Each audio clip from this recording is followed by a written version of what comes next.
Of camera story के सभी दर्शकों का हार्दिक स्वागत है। दोस्तों, आज हम एक नई स्टोरी सुनने वाले हैं। आज हमारी स्टोरी का टाइटल है जादुई जूते। आइए दोस्तों, फिर इस कहानी को हम सुनते हैं। ये कहानी एक गरीब मोची की कहानी है जिसने अपनी कला से जादुई जूते का निर्माण कर दिया। एक समय की बात है, एक शहर में एक मोची रहता था। वह सुबह से शाम तक अपने काम में लगा रहता था। उसे दुनियादारी से कोई लेना देना नहीं था। सड़क के किनारे छोटी सी जगह में वह अपना जीवन यापन करता था। उसे अपने काम में महारत हासिल थी। एक से एक जूते बनाने के लिए शहर के लोग उसी के पास आते थे। एक बार वह अपने काम में लगा हुआ था, तभी एक सन्यासी अपने लिए जूते बनवाने का विचार लेकर उसके पास आए थे। उसके कपड़े फटे हुए थे और उसकी हालत भी अच्छी नहीं दिख रही थी। मोची ने सन्यासी से कहा, बाबा, जूतों के लिए चमड़ा तो चाहिए। चमड़ा तो मेरे पास नहीं है। चमड़ा आपको ही देना पड़ेगा।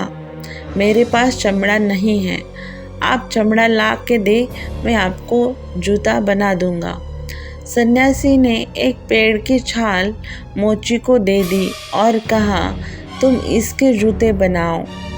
मोची ने जैसे ही पेड़ की छाल को स्पर्श किया, वह सोचने लगा कि यह तो चमड़े से भी मजबूत है। वह सन्यासी से पूछ रहा था और सन्यासी से पूछ बैठा कि ये जो खाल आप लाए हो, ये खाल किस पेड़ की छाल है। लेकिन सन्यासी ने उसकी बात का कोई जवाब नहीं दिया और मुस्कुराते हुए कहा, मुझे शीघ्र निकलना है। तुम अपना काम प्रारंभ करो, मुझे शीघ्र निकलना है। तभी मोची अपने कार्य में लग गया और कुछ ही घंटों के अंदर मेहनत के बाद मोची ने सन्यासी के लिए एक शानदार जूते बना देता है। मोची खुशी से सन्यासी को जूते पहनने के लिए बुलाता है। कई बार आवाज़ देने पर भी सन्यासी उसकी आवाज़ नहीं सुनते तो वह अपनी जगह से उठकर सड़क पर आकर यहाँ वहाँ देखने लगता है, लेकिन सन्यासी का कहीं कुछ पता नहीं चलता।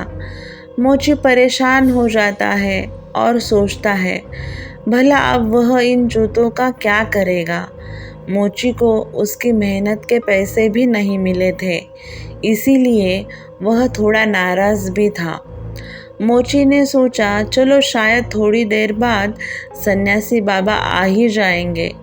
मोची को बैठे बैठे शाम हो गई, लेकिन सन्यासी बाबा का वापस नहीं आए। मोची के दुकान बंद करने का समय भी हो गया था।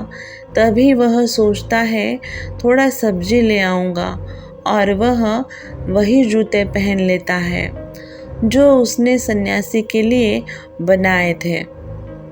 और जैसे ही वह जूता पहनता है, अगले ही पल वह सब्जी मंडी में जाकर खड़ा हो जाता है। जहाँ आने की बात वह मन में सोच रहा था, मोची बाजार के बीच में पागलों की तरह बर्ताव करता है, क्योंकि उसे यह बात बहुत अजीब लग रही थी कि वह इतनी जल्दी यहाँ कैसे पहुँचा।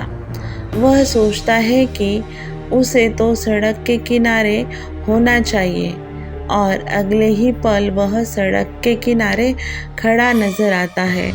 अब मोची का दिमाग चलना शुरू हो जाता है।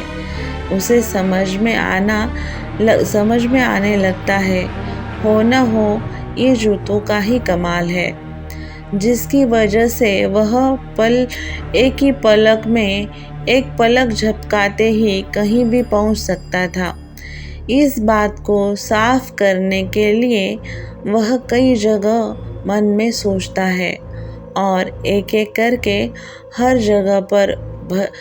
जगह पल भर में ही पहुंच जाता है। उसकी खुशी का कोई ठिकाना नहीं था, मानो उसने जीवन में सब कुछ पा लिया था।